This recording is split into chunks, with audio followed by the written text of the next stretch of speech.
है प्रथम रखे यह ध्यान, अग्रणी शिक्षा का संस्थान। देश है प्रथम रखे यह ध्यान, अग्रणी शिक्षा का संस्थान। बना जो महाराजा के नाम, हमारा अग्रसेन संस्थान।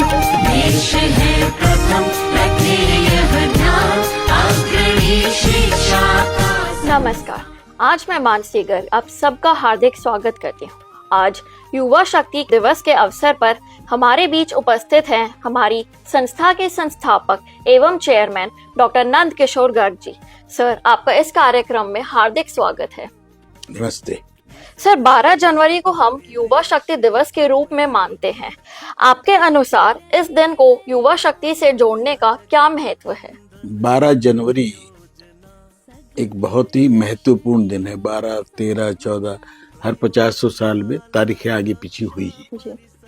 तो हमारे यहाँ मकर संक्रांति और बाई चांस स्वामी विवेकानंद का जन्म भी 12 जनवरी को विक्रमी संवत था 1820।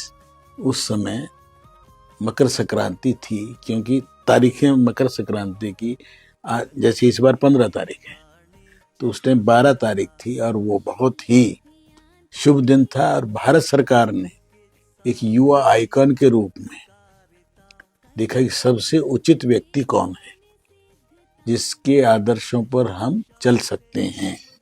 तो स्वामी विवेकानंद जी के जन्मदिन को युवा दिवस के रूप में मनाने का निश्चय हुआ और उस निश्चय की मैं सराहना करता हूं, क्योंकि एकमात्र ऐसा व्यक्ति जिसने पहले ही बता दिया था मैं 40 साल का जन्मदिन नहीं मना पाऊंगा। तो कितनी उन्होंने मेहनत की होगी, आप अंदाजा लगाएं। कितना वो शुरू में जो एक युवा है, संस्कार किससे मिलते हैं? माँ बाप से। और माँ बाप भी धार्मिक, और उनके दादाजी तो 25 साल की उम्र में साधु बन के चले गए थे। तो एक डीएनए जिसको बोलते हैं। और शुरू में बहुत ही होनहार ईश्वर चंद्र विद्यासागर बंगाल के एक बहुत बड़े नाम थे, उनके द्वारा शुरू किए गए विद्यालय में पढ़े। उनका भी असर निश्चित तौर पे आया। उस समय बंगाल में जो लोग मशहूर थे उसमें रविंद्रनाथ टैगोर के भाई देवेंद्रनाथ और दूसरे इस प्रकार के लोग जो ब्रह्म समाज में रुचि लेते थे। ब्रह्म समाज को मोटा मोटा हम कह सकते हैं कि जिस प्रकार हमारे आर्य समाज है उत्तर भारत में, पश्चिम भारत में ईश्वर के निराकार रूप को मानने वाले, इसी ढंग से बंगाल में वो सब ब्रह्म समाज के लोग बहुत ही तर्क करते थे, पढ़े लिखे थे, और वो सभ्य समाज जिसको बोलते हैं।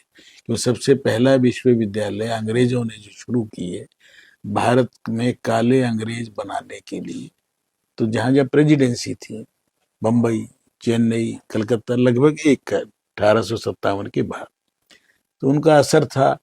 और विवेकानंद क्योंकि ब्राह्मण परिवार में पैदा नहीं हुए, कायस्थ थे, परंतु शिव की माँ बड़ी भक्त थी, पिता भी बड़े बैरिस्टर भी थे, अच्छा खासा परिवार था। संस्कार दादा, क्योंकि दुर्गाचरण जी भी सन्यासी हुए थे, तो इसलिए इनकी जो शिक्षा भी उसी रूप में हुई। बहुत तर्क वितर्क करते थे, चंचल भी थे, शरारती भी थे। एक एक्स्ट्रा ऑर्डिनरी रूप उनका सामने आ रहा था धीरे धीरे। तो उनको तो पढ़ाना भी एक विशेष स्कूल चाहिए था। रायपुर में आ गए थे, उसके बाद वापस कलकत्ता जाके पढ़ाई वगैरह पूरी की। प्रेसिडेंसी कॉलेज उस समय एकमात्र कॉलेज था जो कलकत्ता यूनिवर्सिटी का, उसमें एडमिशन लिया। और उस समय की जो विशिष्टता थी कि ये वेदांत को भी पढ़ना चाह रहे थे, धर्म को जानना, और जिज्ञासा ज्यादा होने से ज्यादा मन भी ज्यादा घूमता है, तो इनके दिमाग में ये रहता था कि भगवान है नहीं है।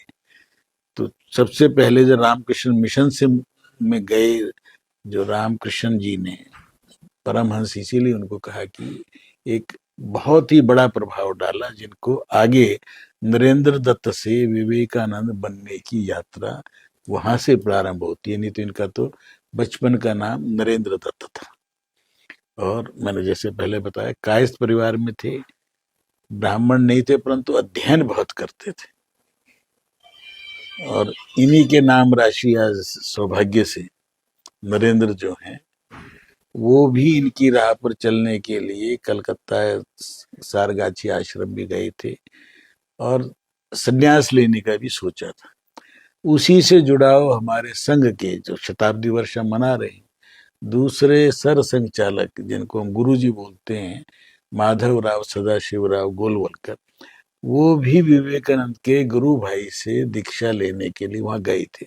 तो एक स्वाभाविक सा जुड़ाव मेरे जैसे व्यक्ति का भी 1967 से विवेकानंद नाम के नाम से परिचय हुआ और उनसे जुड़ाव हुआ। सर, तो क्या स्वामी विवेकानंद जी आज भी आपको प्रेरणा देते हैं? उनके ऐसे कौन कौन से वाक्य हैं जो आज भी आपको बहुत प्रभावित करते हैं? स्वामी विवेकानंद आज भी प्रेरणा देते हैं और कल की पीढ़ियों को भी, नई पीढ़ियों को भी प्रेरणा देते रहेंगे, कि उनका जीवन एक ऐसा जिसको आप फॉलो भी कर सकते हैं। स्वामी विवेकानंद जी वो रूढ़िवादी नहीं थे, सब वर्जनाएं तोड़ने में विश्वास करते थे। वो जो सनातन धर्म में रूढ़ियां आ गई थी जिसके कारण से धर्म से निकालने के रास्ते तो खोल दिए, छोटी मोटी गलतियों पर भी धर्म से निकाल देते थे। तो विवेकानंद जी ने कहा इस प्रकार तो हिंदू समाज छोटा हो जाएगा। उन्होंने सारी उन वर्जनाओं को, उन रिस्ट्रिक्शंस को स्वयं तोड़ा और कहा कि नहीं, ये सब फालतू की बातें हैं, सभी जातियां समान हैं। कोई हुक्का पी लेता है या गलती से नशा कर ले, उसको सनातन धर्म से बाहर कर देंगे तो इस प्रकार बचेंगे ही नहीं हम तो उन्होंने सबसे पहले लोगों के बीच में जाकर स्वयं उनके साथ बैठे, कहला हुक्का पीने से कुछ बिगड़ता नहीं, आदत नहीं होनी चाहिए, तो उन्होंने पिया। इसी ढंग से मांसाहार के प्रति सनातन धर्म अति संवेदनशील था, जबकि शाकाहारी तो हमारे उत्तर भारत में ज्यादा हैं या राजस्थान गुजरात में, तो उन्होंने उसकी भी तोड़ा, कहना ऐसा कुछ तो फर्क पड़ता। हमारे धर्म में इतना छोटा धर्म नहीं है कि छोटी छोटी बातों से लोगों को हम अलग करते चले, जिसके कारण से विधर्मी बढ़ते गए। मुसलमान क्यों बढ़े? हमने उनको जात बाहर कर दिया, जात बाहर कर दिया तो क्या करेंगे? तो आज जितना बांग्लादेश की समस्याएं हैं, कि वो तो बंगाल में ही पैदा हुए, उन्होंने स्वयं देखी थी कि बांग्लादेश के अंदर जितने मुसलमान बने वो जबरदस्ती हिंदू धर्म से निकाले गए थे। इवन जो शायर हुए इकबाल कश्मीर के, उन्होंने स्वयं कहा कि मेरे को जबरदस्ती निकाला भाई। सारे जहां से अच्छा लिखने वाला व्यक्ति पाकिस्तान के लिए पहला गीत लिखने वाला बन गया। इन सब चीजों को विवेकानंद जी ने समझा और उनको सारी उन चीजों के, उन रास्तों को, जिन रास्तों पर चलकर धर्म सिकुड़ता हो, उसको उन्होंने सबको बंद करने की चेष्टा की, बहुत छोटी उम्र में। जिस आदमी ने 40 साल नहीं जीऊंगा ये भविष्यवाणी बहुत पहले कर दी, जब वो नरेंद्र ही हैं। खेतड़ी के महाराजा से मिले तो उन्होंने कहा मैं भगवान को नहीं मानता, तो उससे पहले ये भी तस्वीर को नहीं मानते थे। तो इन्होंने क्या किया कि उनके पिताश्री की फोटो लगी हुई थी खेतड़ी के महाराज की, राजस्थान में। इन्होंने कहा नहीं मानते तो ये क्यों लगा रखी है? कह रहे ये मेरे पिताजी हैं। तो ये क्या आपने फिर देखे थे ना? ये तो कहना हाँ। तो तुम भगवान को कैसे मान रहे हो कि नहीं होती फोटो? तर्क से उसको समझाया, उसने कहा नहीं नहीं। तो उसने फोटो के ऊपर थोड़ा अपमान किया तो गुस्सा आना था राजा। कहना यही देवी देवताओं को आप मानो रूप में या ना मानो, वो रूप में भी है भगवान, बिना रूप भी, निराकार भी। वो समझाया तो वो प्रभावित हुए और खेतड़ी के महाराज इनके पहले एक बड़े शिष्यों में हुए। फिर कैसे कैसे इनकी आगे यात्राएं शुरू हुई बिना साधनों के। उस समय अमेरिका जाना, जिसका मैं अभी आगे बताऊं, उनके शताब्दी भाषण के 100 वर्ष पूरे कब हुए?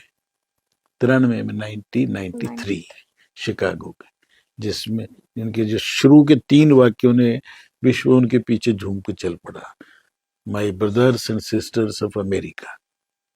विश्व धर्म संसद में गए, कोई विशेष बुलावा नहीं था, कोई साधन नहीं थे, कोई वो जो इनविटेशन नहीं था, फिर भी पहुंचे और पूरे अमेरिका को प्रभावित किया। और केवल 8 साल में अमेरिका, यूरोप, इंग्लैंड सबको प्रभावित किया। वापिस आए, फिर दोबारा इंग्लैंड गए, वापिस आए तो धरती में आके लोटपोट होने के लिए मेरे कुछ अपवित्र हो गया हूँ विदेशी धरती पर, तो मेरी भारत माँ की गोद में लेट के मैं शुद्ध हो रहा।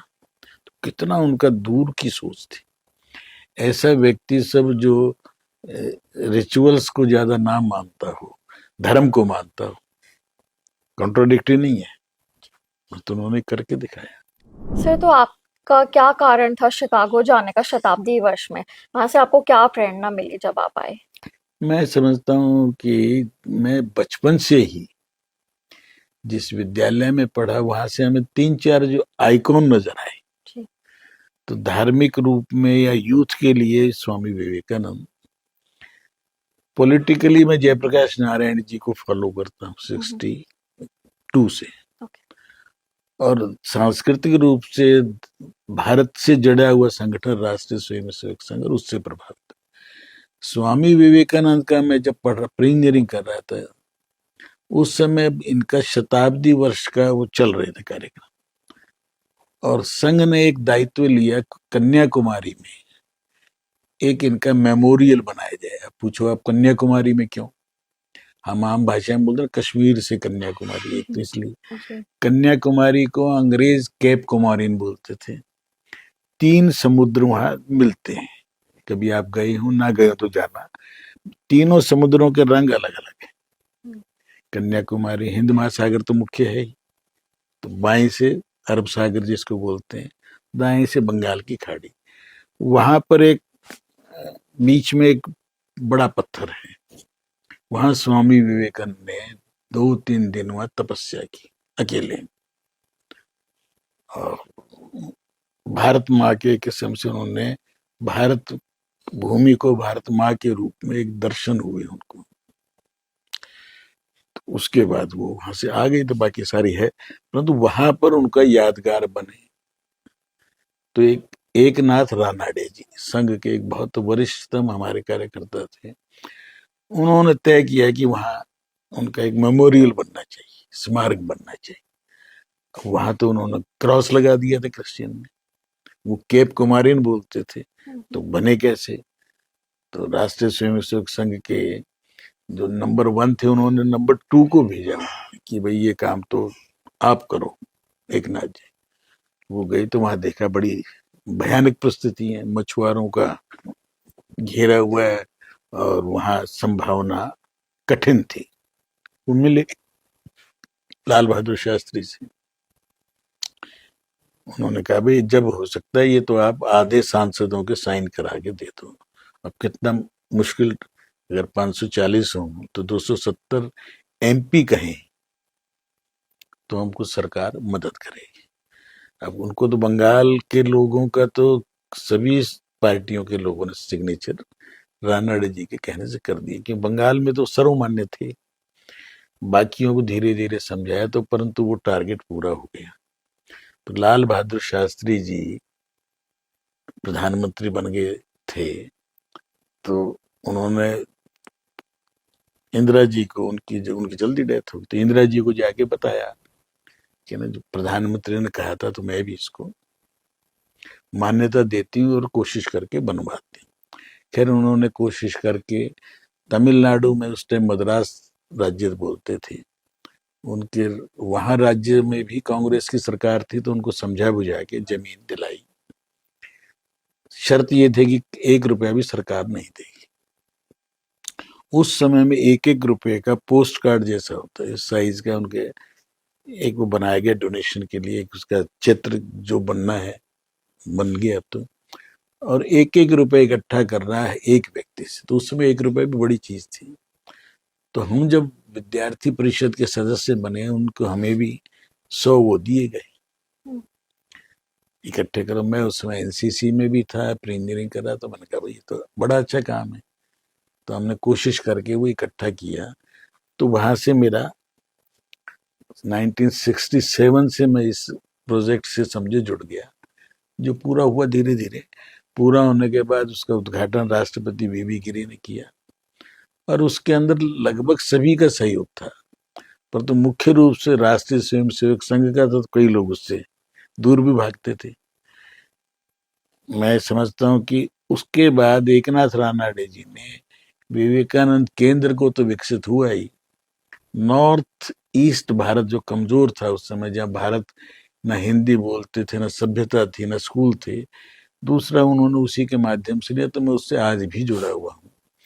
और वहां पर एक बहुत बड़ा मंडपम बना है पीछे 7-8 साल पहले, जिसमें भगवान राम के सभी चित्रों का, तो 2 हमने भी अपनी इंस्टीट्यूट की तरफ से 2 चित्र राम के 36 चित्र लगे हैं, जिसमें पूरे रामायण का दर्शन हो सकता है। कोई जाए तो देखें या वैसे देख लें, उसमें आजकल तो यूट्यूब, वहां से जुड़ा हुआ, आज भी जुड़ा हुआ है। उनको मैं फॉलो करता हूँ, इसीलिए उनका स्टेच्यू भी अपने परिसर में यहाँ भी लगाया, हमने यूनिवर्सिटी में भी लगाया।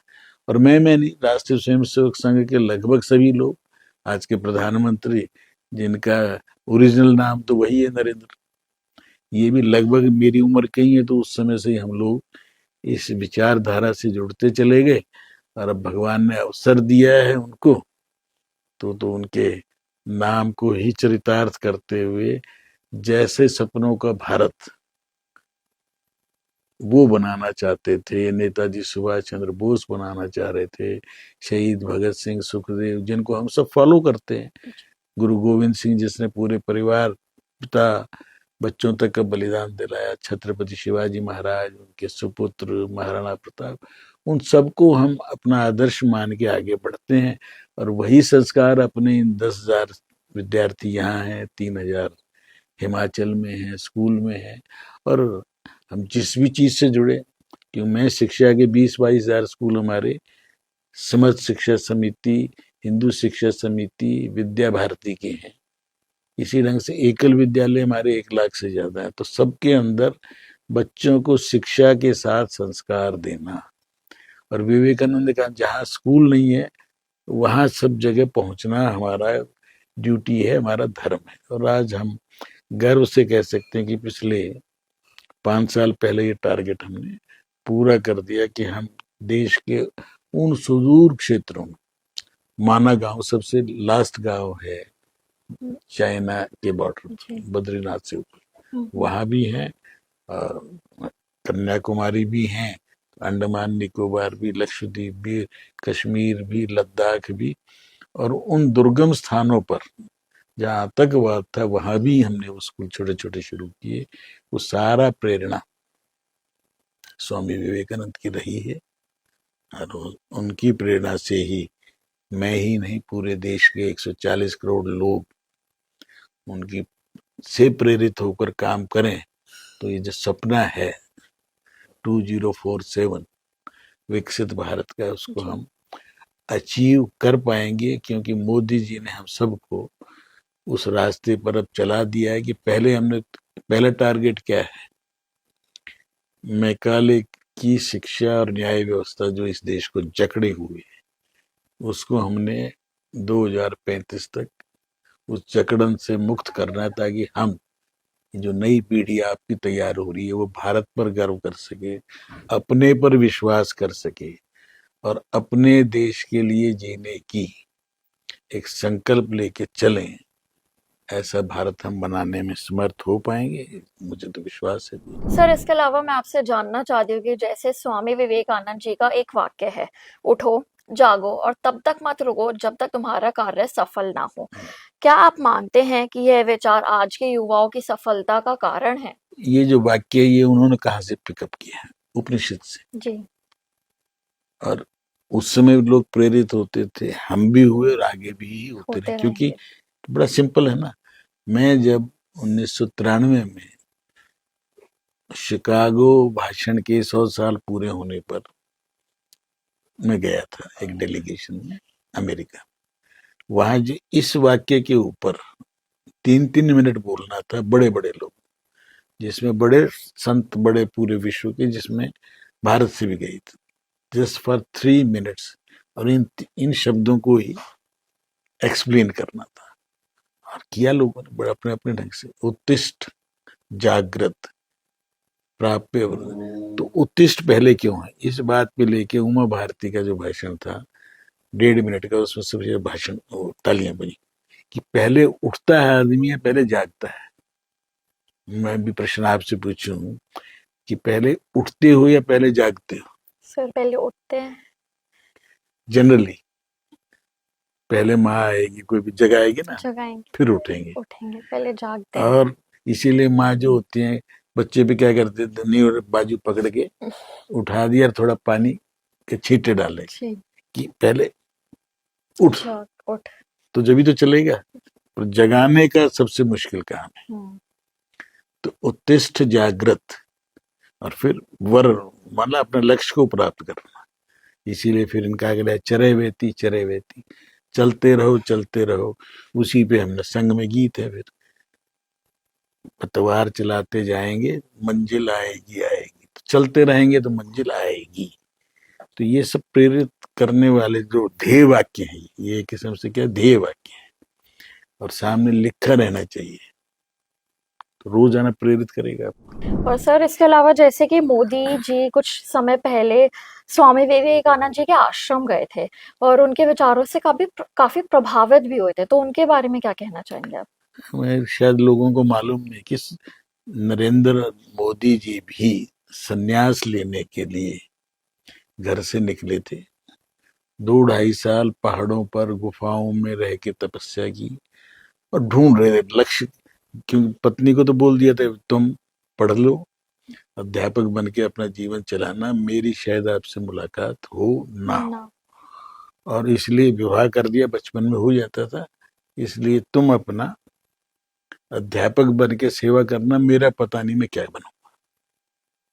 तो उसकी तपस्या भी उतनी ही है, उसको भी मैं आज सावित्री की तरह ही मानता हूँ। वो अपनी तपस्या कर रही है, बिना नाम चाहे, बिना पहचान चाहे, कहीं फोटो से दूर, परंतु वो अपने अध्यापक बनी, रिटायर हो गया, पेंशन से जी रही है। ये व्यक्ति केदारनाथ जाके गुफा में तपस्या की, फिर बाद में रामकृष्ण आश्रम में भी गए। वहां इन्होंने, जब उस संत ने कहा कि आप दीक्षा लेके तो अपना कल्याण करेंगे, पर भगवान आपसे और कुछ चाहता है, अब वापस जाओ। वापस आके क्यों घर से निकल गए थे, तो उसी घर नहीं गए, राष्ट्रीय स्वयंसेवक संघ के कार्यालय में रह के बिना बताए, ये भी नहीं बताया मेरा विवाह हो चुका था, परंतु वहां जाके भी पोछा, चाय बनाना, सफाई करना, एक छोटे से कमरे की, और धीरे धीरे आगे बढ़ते गए। तो प्रेरित कहाँ वही है, लक्ष्य भी वही है कि भारत माँ को जीता स्वरूप मानना, देवी के रूप में मान्यता जैसे उन्होंने मानी, इन्होंने मानी, और जातिवाद से मुक्त करना, सबको सब चीज मिले। आज यदि 80 करोड़ लोगों को अनाज सरकार दे रही है, तो किसी से जाति नहीं पूछ रही, धर्म नहीं पूछ रही। अगर 10 करोड़ लोगों को शौचालय मिले, तो ना धर्म पूछा ना जाति पूछी, ना हिंदू मुसलमान, कोई भेद नहीं। सबको मकान मिले, 5 करोड़ तो सबको मिल रहे हैं, सड़कें और बाकी जो विकास है सबके लिए है। तो धीरे धीरे जातियों से लोग निकल रहे हैं, जकड़न से निकालना है। जाति का गर्व रखो अपने घर तक, विवाह तक रखो कि भाई आपने क्या, कहाँ संस्कार मिलते हैं तुम्हारे, पर तो हर वोट के लिए इसका क्यों प्रयोग हो। देश पहले है, जाति बाद में है, व्यक्ति बाद में है, देश पहले। ये भाव लाना विवेकानंद जी का उद्देश्य था, और उस ओर धीरे धीरे आज 140 करोड़ लोगों को उस लेवल पे ला दिया कि आज भी आपने न्यूज अखबार में देखी होगी, ट्रम्प बात करना चाह रहा था मोदी से समझौते के लिए, और रोज धमकी भी देता है मैं 500 करोड़ % लगाऊंगा। मोदी ने कहा बात ही नहीं करनी, तू बड़ा होगा अपने घर में होगा, हम अपनी शर्तों पर अपने किसानों के, अपने मछुआरों की रोजी रोटी का ध्यान रखते हुए समझौता करेंगे, धमकी में नहीं करेंगे। तो हम पे सैंक्शन लगा दो, टैक्स लगा दो, मेरा देश उसको सह जाएगा। ये बात अटल जी ने भी समझा दी थी उस समय क्लिंटन को, जब हमने एटॉमिक एनर्जी का, हाइड्रोजन का, बम का परीक्षण किया, तो हम पे आरोप लगा दिए थे, सैंक्शन लगा दी थी, अमेरिका कोई टेक्नोलॉजी नहीं देंगे, सहायता नहीं देंगे, मत दो। अटल जी ने एक अपील की भारतवासियों से कि $10,000 करोड़ की जरूरत है। लोगों ने फटाफट दे दिए 2 महीने में, अमेरिका देखता रह गया, अपने आप आया घुटनों पे। तो हमारी देश के, हम किसी को देश को कब्जा नहीं करना चाहते, ना हम किसी से दबना चाहते। हम वसुदेव कुटुंबकम को मानने वाला समाज है, पूरी वसुधा पे रहने वाले सब लोग हमारे भाई बहन हैं। जीव जंतु पेड़ पौधों की भी रक्षा करना। अमेरिका कल सोलर अलायंस से निकल गया। अब सोलर अलायंस क्या है? भगवान सूर्य की आराधना करते हुए उससे शक्ति प्राप्त करना। तो इसमें किसी को आपत्ति तो जाओ भाई। तेल पे आधारित इकोनॉमिक्स में चलना चाह रहे हैं वो लोग। हम कह रहे हैं कि हमें भगवान नॉन पॉल्यूटिंग सूर्य की किरणों से बिजली बनाएंगे, देश को चलाएंगे। तो मोदी जी पूरी तरह वैदिक धर्म को मानते हुए, प्रकृति को मानते हुए आगे बढ़ रहे हैं। इसलिए यूक्रेन रूस के युद्ध में भी भारत की प्रशंसा है। कहीं युद्ध होगा, भारत शांति की बात करता। कोई शाश्वत नहीं है, सब हम नश्वर शरीर के लेके चलते हैं। परंतु हमारी संस्कृति हजारों साल से 4 युग, सतयुग, त्रेता, द्वापर, कलयुग, चारों युग का 70 बार चक्र घूम चुका है। तो हम कितने साल पुराने के? 199 करोड़ साल। तो हम जिंदा हैं, हमारी संस्कृति जिंदा है, हमारे विचार जिंदा। हाँ, कमजोर पड़े थे, 1000 साल हम गुलाम रहे। सोमनाथ मंदिर को टूटे हुए 1000 साल हो गए, उसको भी मोदी जी ने इवेंट के तौर पे ला दिया। आज 1000 साल पहले हम क्यों सोमनाथ मंदिर टूटा? क्योंकि हम ज्यादा पैसे वाले थे, ज्यादा हमारे लूटने लोग आए ना, हमें सुरक्षित हम नहीं रह पाए क्योंकि हम बट गए थे। तो आज हम सुरक्षित भी रहे, साधन संपन्न भी हों, पैसे वाले भी हों, परंतु सशक्त भी हों। तो वो जो कमजोरियां थी उनको दूर कर रहे हैं। तो वही विवेकानंद जी, रामकृष्ण जी जो इनके गुरु थे, माता थी, उन सबने यही समझाया। यही बाद में हमारे स्वामी दयानंद सरस्वती इस देश के इस हिस्से में, जिन्होंने देशभक्तों को आगे किया, वीर सावरकर जैसे लोग आगे आए, और आज इस देश को, इन कमजोरियों को दूर करते हुए हम आगे बढ़ रहे हैं। सबको शिक्षा मिले, सबको स्वास्थ्य मिले, सबको सब सुविधाएं मिले, परंतु अपने लिए जीने वाले लोग तो बहुत हो सकते हैं। समाज को भी आगे बढ़ाएं, देश को भी सुरक्षित रखें। इसीलिए विवेकानंद जी के संदेश बार बार हमें स्मरण करने चाहिए। देश के लिए जीने वाले हम अफसर भी हमारे कॉलेज इंस्टीट्यूट दे पा रहा है। खुशी की बात यह है कि हमने नेवी में भी बड़े अफसर दिए इस साल, एयरफोर्स में भी दिए, भारत की सेनाओं में भी दिए, IAS भी दे रहे हैं, बॉर्डर सिक्योरिटी फोर्स में भी दे, क्योंकि सब जगह आवश्यकता है जी। और उन आवश्यकताओं को पूरा कराना ही शिक्षा के इन मंदिरों का काम है। ये धन कमाने के लिए जो कॉलेज यूनिवर्सिटी चलाते हैं, उन लोगों को भी सोचना चाहिए कि धन कमाने की और बहुत चीजें, प्रोडक्शन की चीजें में कहें, परंतु इसको संस्कार देने का एक बहुत महत्वपूर्ण काम है। माँ बाप को समय नहीं है, बच्चों को आया पाल रही हूँ, बच्चे पैदा करने में भी डरने लग जाए जो समाज, तो उस देश के भविष्य को सुरक्षित रखने का, इसीलिए आज आह्वान शुरू हो गया ना। आंध्रा ने कह दिया 3 बच्चे कम से कम रखो, चाइना ने फिर से कहा है, क्योंकि हम अंधी दौड़ में चले जाएंगे, सक्षम लोग के आगे बच्चे ही नहीं होंगे तो देश सुरक्षित कैसे रहे। इसलिए मैं अपने पढ़ने वाले युवक युवतियों से भी कहूंगा कि वो इन चीजों पे भी ध्यान दें कि कोई कमजोर पक्ष ना रहे, कोई अंग कमजोर रह जाएगा तो वहीं पे बीमारी आती। तो विवाह, एक संबंध, परिवार, ये भी उतने ही जरूरी है। भारत की ताकत भारत का परिवार है। परिवार शब्द में पूरे ब्रह्मांड है हमारे, पर शुरुआत तो करें तो अपने माँ बाप से ही करें। तो माँ बाप तो भगवान ही होने चाहिए ना हमारे लिए। जी। तो विवेकानंद जी ने अपने गुरु की, उनका जो बलगम को, उनकी खून को हाथ में लेते थे, दूसरे शिष्य जब दूर हो जाते थे, और इसीलिए उनके डेथ के बाद संन्यास लिया इन्होंने। रामकृष्ण परमहंस के देहांत के बाद संन्यास लिया है, उनका ध्यान रखने के लिए नहीं, उनकी डेथ के बाद फिर उनको लगा कि अब मैं संन्यास ले सकता हूँ, क्योंकि पहले मैंने माँ बाप की भी की, परिवार की भी की, उनके सारे वो काम किए मलमूत्र से लेके, फिर संन्यास लेके वो आगे बढ़े और पूरा देश घूमे। बहुत कठिन यात्रा रही है, इसीलिए 40 साल ही जी पाए हैं।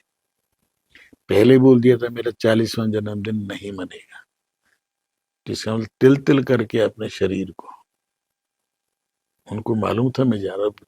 बहुत लोग हैं बड़ी आयु नहीं प्राप्त हुए, डॉक्टर श्यामा प्रसाद मुखर्जी जो जिनके पिताजी इनके वाइस चांसलर थे, 52 साल, दीनदयाल उपाध्याय 52, बहुत से लोग 50 साल की आयु के आसपास चले गए, परंतु अपना नाम इतना छोड़ गए हैं कि आज भी हम उनके प्रति श्रद्धा रखते हैं। जी।